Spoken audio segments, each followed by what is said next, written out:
Hey everyone, welcome to Sidetrack Adventures. This is Steve. Right now we're in Raymond, California, which was once a stagecoach stop for travelers bound for Yosemite. When people picture stagecoaches, they often also imagine outlaws in masks.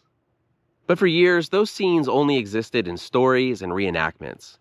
Despite photography's rise during the stagecoach era, no one ever photographed a real robbery. Until one stagecoach bound for Yosemite made history. Today, we're going to take a look at the story of a stagecoach robbery that led to a pretty remarkable photograph. Currently, we are about an hour from Fresno, in the foothills of the Sierra Nevada. While what we think of as the Wild West was pretty much gone by the end of the 1800s, it took a little longer to leave this area. From 1886 until 1907, Raymond was the end of the railroad.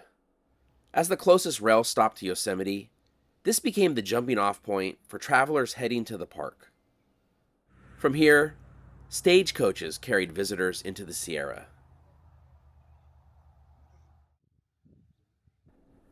This house is the oldest building in Raymond. It's the Charles Miller House, built in 1886.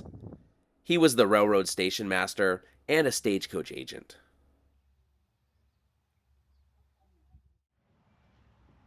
Now the house is the home of the Raymond Museum, which is only open on Sundays from noon to 4. Before the railroad arrived, this settlement was known as Wildcat Station. In 1886, it was renamed Raymond, though there are conflicting reports of who it was actually named after. Most likely a Mr. T. Raymond, who was involved in the railroad.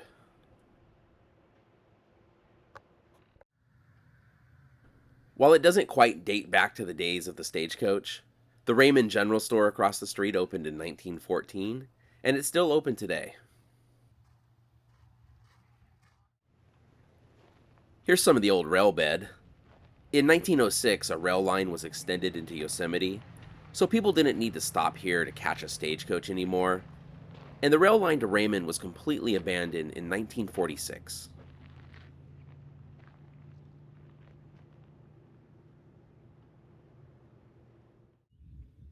For 20 years, though, nearly everyone who came to Yosemite, including people like President Teddy Roosevelt, came through here.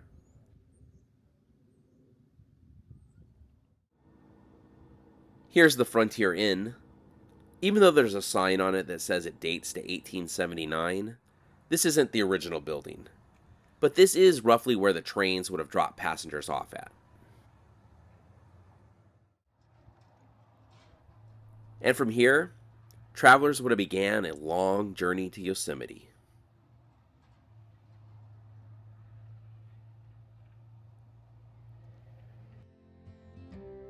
As we leave Raymond, we are going to be following the same road those stagecoaches of the late 1800s and early 1900s would have taken.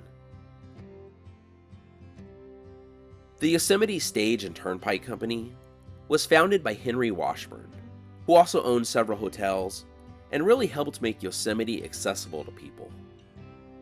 Presidents Grant, Hayes, and Garfield all visited Yosemite under his direction.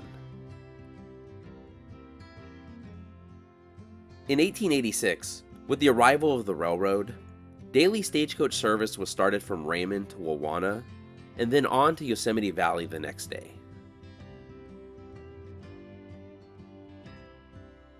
The trip was only for the wealthy, though, costing $45 a person, which is over $1,500 in today's money, adjusted for inflation.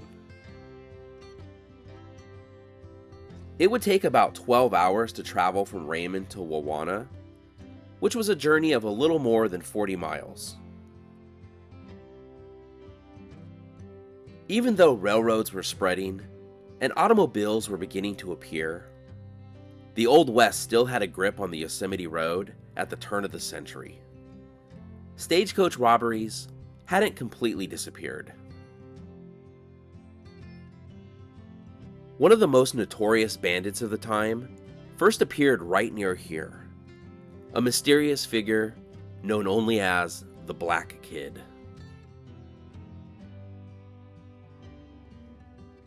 On June 2nd, 1900, armed with a shotgun, his face and hands blackened, and a grain sack pulled over his head, he stopped traffic near here. Over the course of 2.5 hours, he robbed 4 stagecoaches, a freight wagon, a lumber wagon, and even 2 U.S. Army officers. The irony was that the Army troops themselves were just down the road, but they had wasted all their ammunition on the trip up, firing at targets and game. As if he was looking for notoriety, the bandit handed one of the drivers a card that said, "The Black Kid, in case we meet again."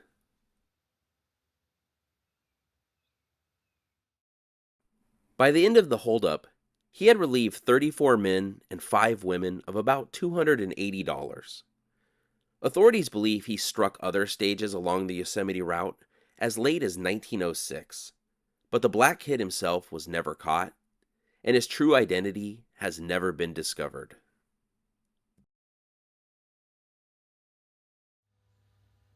One of those later robberies, possibly his work, is the reason we've come out here today. But we aren't quite there yet.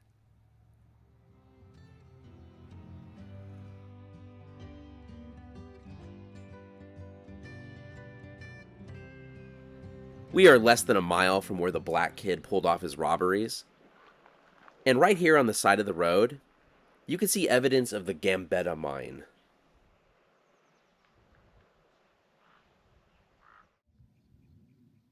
This was a gold mine that opened in 1880 and closed in 1904, and they extracted about $490,000 in gold from it, or about $17 million today.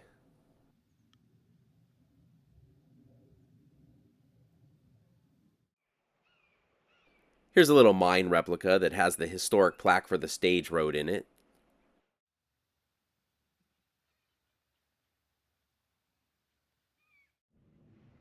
Because of the gold found here, other mines in the area opened up, and the town of Grub Gulch sprung up, which was located just down the road a little bit.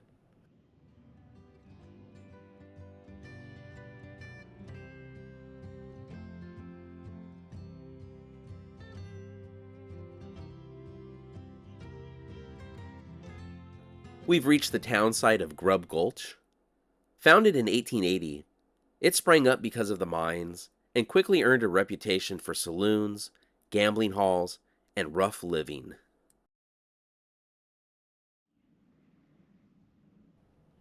But aside from this plaque, there isn't much to see here now. At its peak, there were 2 hotels, 2 general stores, a school, and a post office here. The name itself came from the promise that miners here would always be able to dig up enough grub stake to keep going.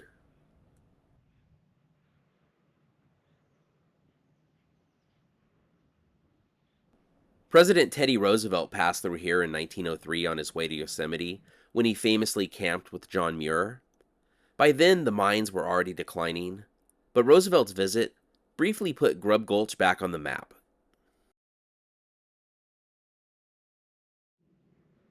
This small area here is fenced off with a no trespassing sign. I'm not sure what's in here, but let's take a closer look. At first I thought maybe it was a cemetery, but there could have been something here at one point and they're doing archaeology on it and they just don't want anyone messing with it. But who knows?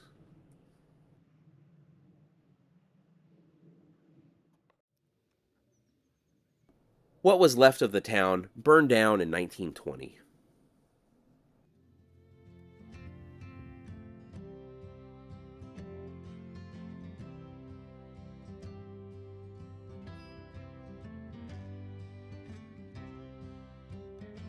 At the turn of the 20th century, John C. Shea came to Grub Gulch, hoping to strike it rich in the gold fields.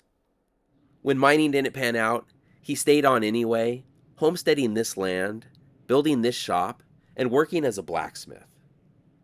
From here, he kept the wagons, stagecoaches, and saddle horses in shape for the stream of travelers bound for Yosemite. In 1903, when President Teddy Roosevelt passed through, Shea honored him frontier style, firing volleys from his rifle off his front porch as a salute. Imagine if someone tried that today.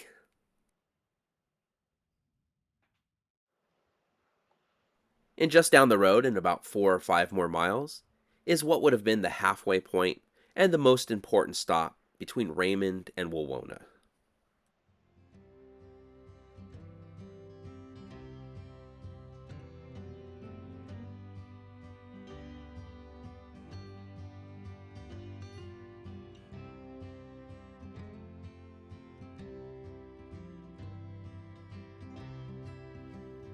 We are now in the town of Ahwahnee at Awahnee Hills Park, and this is the site where the Awahnee Tavern once stood. It was built in the 1880s by William Sell, and it served as a rest stop for travelers on the stage road before the long haul into the mountains. Not only did Teddy Roosevelt eat here, but according to this plaque, so did Susan B. Anthony, Andrew Carnegie, John D. Rockefeller, and the Crown Prince of Belgium.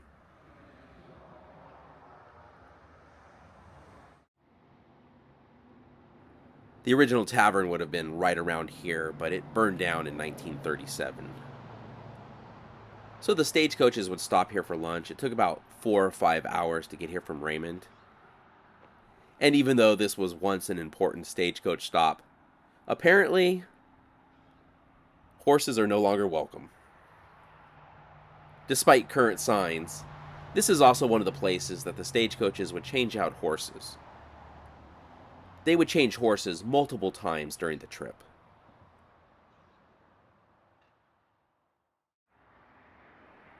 As the age of the stagecoach faded, the tavern closed, and in 1919, this site became a tuberculosis sanitarium, chosen for its clean air and quiet isolation.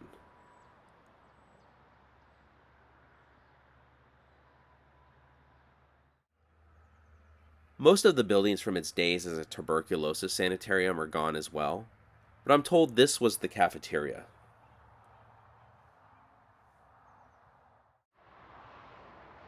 I'm not 100% sure what this was. At first I thought it might be a jail, but upon closer inspection, I believe it might have been an ice box. At least I hope they weren't throwing patients in here.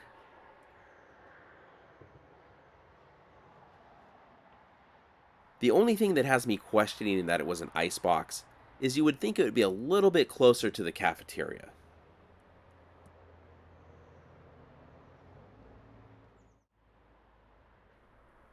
Awahnee Hills Park also has a Veterans Memorial.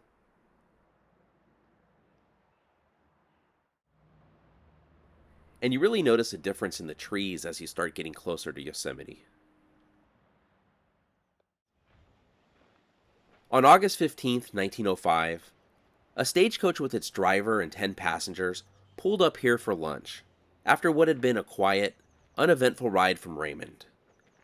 But once they rolled back onto the road, that peace didn't last long. Ahead lay one of the most notorious stagecoach robberies in Yosemite's history, and the only one ever caught on film.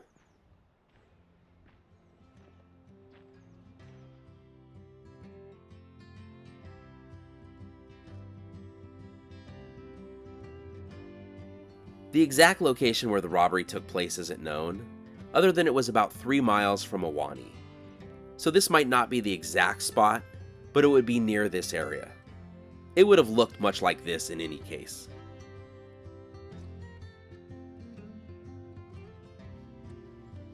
At about 2 o'clock in the afternoon, a man stepped onto the road wearing a long duster with 2 holes cut for eyes, a soft hat, and carried a shotgun slung on a string, its barrel hidden under a black cloth. The masked man asked the driver, George Farnsworth, if he was armed. Farnsworth replied that if he was, I'd have already shot you. It was company policy at the time that stage drivers didn't carry guns, as passengers getting killed in a shootout would be bad for business. The bandit ordered the 4 men on the stage to climb down and line up. while the 6 women and the driver remained seated. One of the passengers was Anton Veith, an Austrian consul.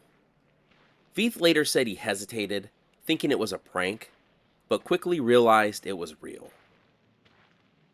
The outlaw carried both the shotgun and a small bulldog revolver.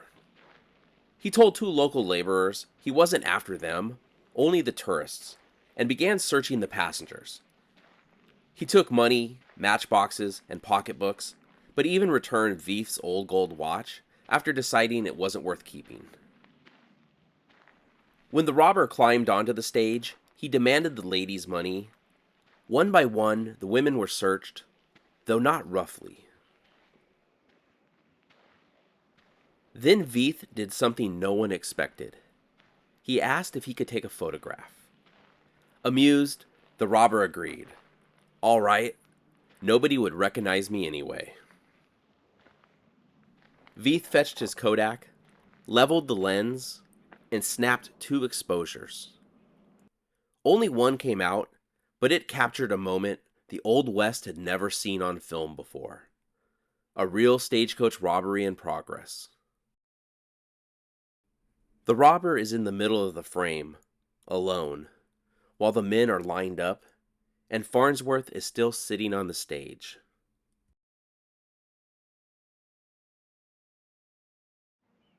The bandit soon waved them on their way, even promising to return a rosary taken from Veith's wallet. True to his word, the sheriff later found it hanging from a bush.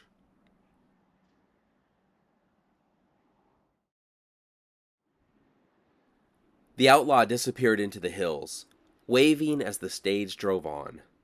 Veith waved back. His loss was about $40, and altogether, the robber took just over $100. Of course, an actual photograph of a robbery was a big story, with newspapers across the country running the picture. Some even zooming in on the bandit in the hopes that he could be caught. Despite a $700 reward, he was never captured. There were a number of suspects that were looked into, but no leads ever panned out.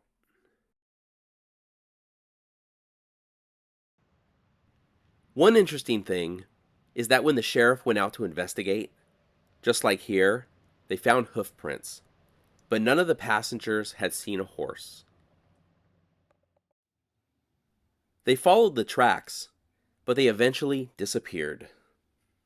Years later, they found a fake wooden horse's hoof that could be attached to a shoe, likely the bandit's trick to leave the misleading tracks.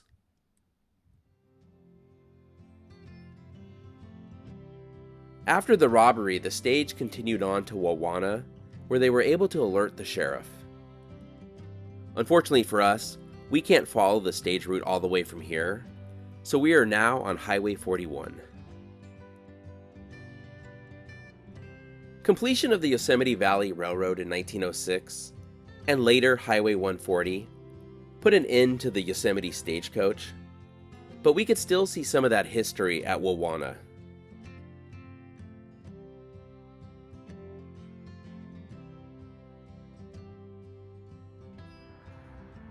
This is the Ahwahnee General Store, and we are actually in the national park now. We're going to be checking out the Yosemite History Center. Yosemite is known for big crowds these days, but I don't think too many people stop here.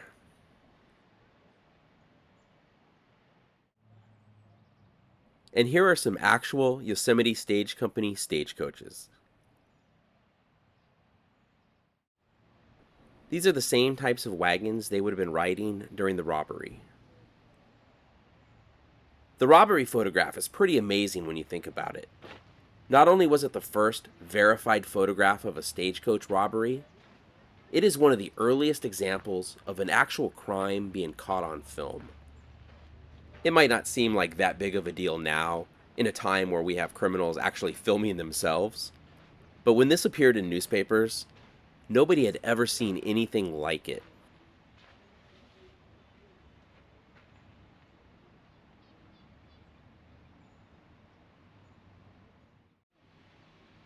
This is the actual barn where the stagecoaches were kept. The only difference is in 1905, it wouldn't have been painted gray.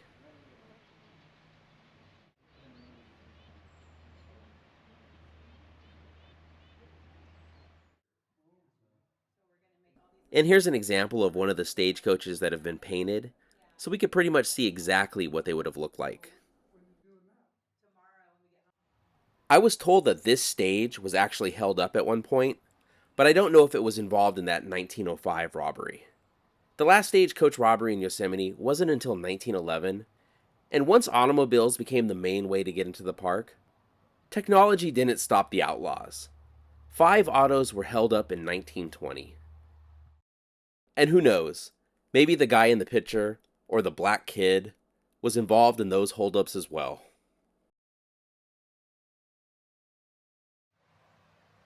And here's an old covered bridge that stagecoaches used to cross on their way into Yosemite Valley. And I feel like if we've gone this far into Yosemite, we probably shouldn't end the video here, so we're going to make one more stop.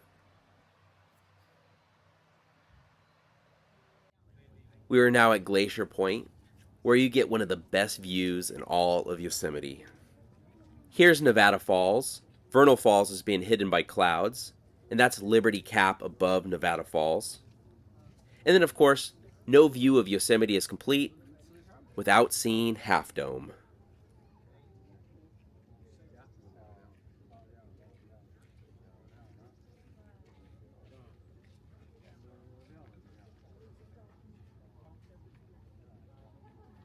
So that's our look at the 1905 stagecoach robbery that led to an incredible photograph. Thank you so much for watching. If you enjoyed the video, please give it a thumbs up, consider subscribing, and we'll see you next week.